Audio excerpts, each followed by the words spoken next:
Hey guys, it's Apex and welcome to my racial tier list for Wrath of the Lich King PvP. Now this will be part 1 focusing on the Horde, and quick disclaimer, you only have to play what's at the top if you really want to min-max, but you can still get very high rating, have fun, do well with any of the races, so just play what you enjoy. That's how you're going to enjoy the game the most. So with that, let's get into the video. And first off in the Horde, we will be starting with the Blood Elves. Now the Blood Elves only have 2 racials, however they're pretty strong as the chance to be hit by all spells reduced by 2% is quite strong. That's Fear, that's Polymorph, that's CS, Silence.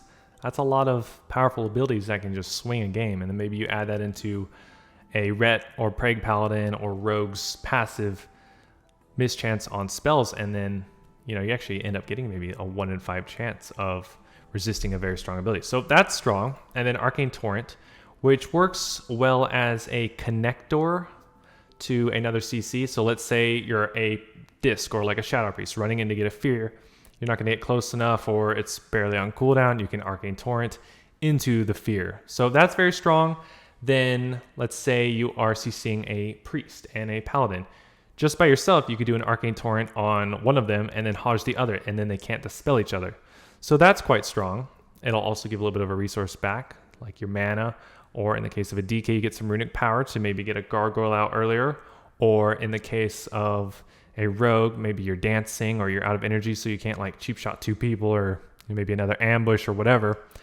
Then you get a little extra energy boost, and you can get more damage in. You could even substitute a Garrote, so you do an Arcane Torrent over a Garrote to get another ambush in. So Blood Elves are good, certainly.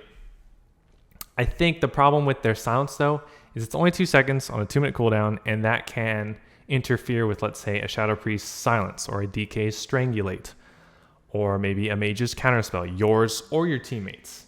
And that can cause issues where you're not going to want to use one of them as a blanket because the DR is rolling because of that 2-second silence. So that's the one weakness I would say, but I would probably end up putting them at the top of okay. Then we have Trolls. Now Trolls' big ability is Berserking, which is just a flat, huge haste boost for 10 seconds on a 3-minute cooldown, which is most beneficial to the mages. And an Arcane Mage or a Frost Mage can really use that quite well. And you'll see that Trolls are the #1 mage in PvE, but it's not as beneficial for a rogue or like a warrior or even a DK. So the racial is very strong for the mage, but not quite as much for everyone else. So if it was just the mage, it's very strong to be a troll on Horde, but if you're just looking as a whole, you're probably putting it in okay because the haste is just not as beneficial to the rest.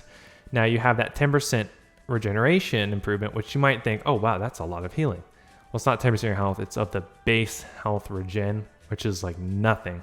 So that's pretty much negligible. That racial might not even, don't let it fool you, it's not strong at all. Then you have the 15% less duration on slows, which is good. That can benefit a hunter quite well. I mean, it benefits everybody, but it's not the best, as a lot of slows are constantly getting reapplied, especially by like ferals or hunters or other things. So they're decent, and that Berserking can be very strong on a mage. Then we have Taurens. Now, Taurens in BC were very strong, as let's say you're playing the infamous Resto Druid in BC. You could War Stomp Cyclone, which is like a guaranteed 6-second CC. You could probably CC out of that. Clone, roots, maybe a bash, feral charge root. So very powerful then. However, now there's a lot more stuns in the game, and that stun DR and having to be close. And when you're playing Resto Druid, when you're playing Boomkin, you don't want to be close. You want to be far. So that 2-minute cooldown with a little 2-second stun, which can DR a lot of other stuns from you and your teammates, your bash even in bear form, is not the best. So if you had to ask me which of these races would you put at the bottom, I would put Tauren. Really, none of them are really that bad though, but if I had to pick one, Tauren would be at the bottom. But still decent, the 5% health boost, very strong. But other than that, I mean, hey, you pick flowers better. And now moving on to the Orcs. Now, if this was a tier list for Classic or BC, Orc would be at the very top. 1 or 2 for sure. but they went from 50 or 25% stun resist to 15% BC to now 15% stun duration reduction, which is quite a large nerf. But any CC being reduced on you is still good, and there are a lot of stuns in the game. Being in a shorter deep freeze might mean one less shatter effect on you, like one less ice lance. So that's very strong. But the resist was very powerful. So that is a nerf, but they do have Blood Fury, which also works for casters, and that's strong. Then they have the 5% pet damage, which is amplified, let's say if you're playing a BM Hunter, and then you're playing with a Enhancement Shaman or whatever Shaman, so you have Lust. So that's strong, that 5% damage ends up being maybe 7% or whatever. So Orc as a Hunter is quite good, and I would say them as a race overall are still quite strong. They're not the best anymore though, but they still are one of the best on Horde. And then finally we have the Undead. So with Undead, they actually got large nerfs to Will of the Forsaken. It used to be a 2-minute cooldown, and it would give you a 5-second immunity to charms, so like Seduction and Fears for 5 seconds. So you could pop it preemptively to avoid even getting CC'd. Now you can't do that. You have to wait till you're CC'd.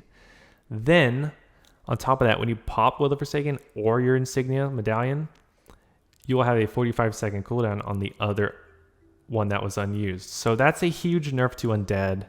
Cannibalism is still good for like a rogue, 1v1 situations, arena, but more for like, you know, bad banner, BM kind of stuff. So Undead did get nerfed quite hard, but having another trinket is still another trinket. So they're still strong. I would say, you know, they're pretty much equal to Orc, or slightly better, slightly worse. Obviously, if your opponent can't fear or charm, then Orc's just strictly better. But Undead's still very strong, and Orc and Undead are still the top of Horde. So with that, guys, that wraps up the Horde section of the tier list. In my next video, I will be showing off all of the Alliance racials and where they stack up against the Horde. So stay tuned, and if you enjoyed this video, please like and subscribe, and I'll see you guys next time.